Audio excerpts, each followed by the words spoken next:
Welcome back. We continue our discussion and dialogue about team member engagement and moving into a healthy working environment, talking about another tough subject today, and that is transparency and openness. And we're really going to talk about that in two frameworks. One of them is about performance data and being open about it and sharing that. We already touched on that just a shade when we talked about Maslow's second hierarchy of need, which was security and safety.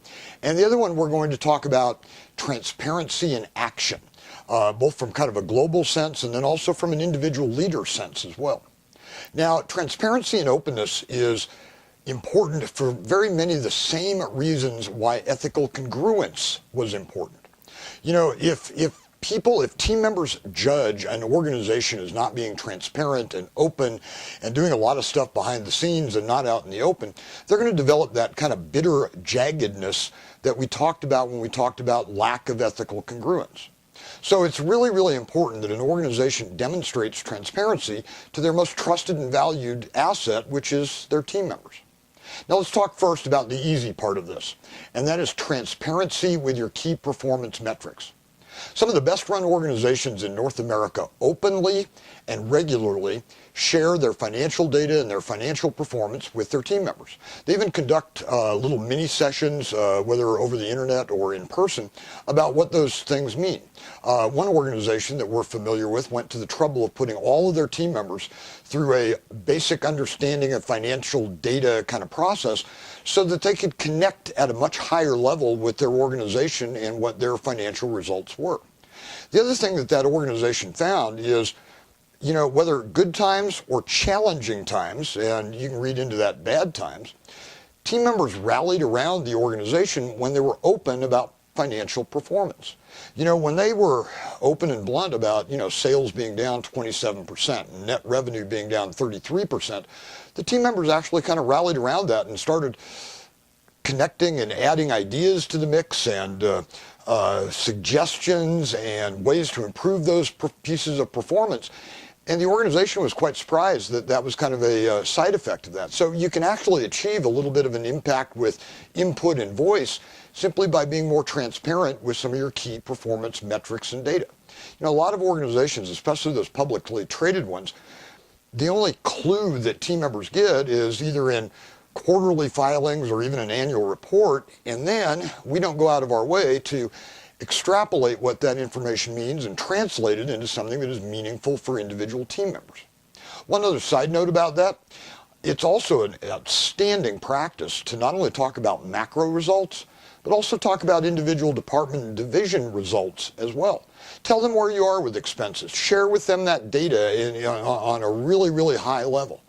And, you know, connect the dots with them about how they relate to that performance and how they contribute to that performance.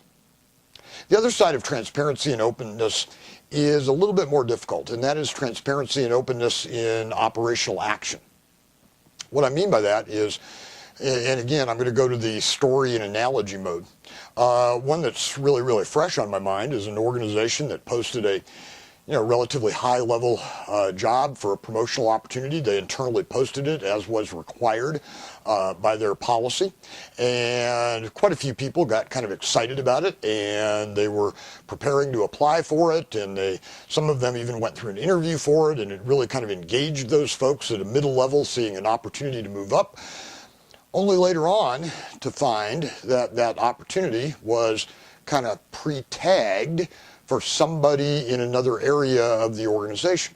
The senior leader had went out and recruited them, tagged them, made sure that they were interested in it, kind of fast-tracked them through the process, and all of that was done kind of behind closed doors and, you know, away from openness and away from public scrutiny, if you will. And I got to tell you, the end result of that was very, very devastating.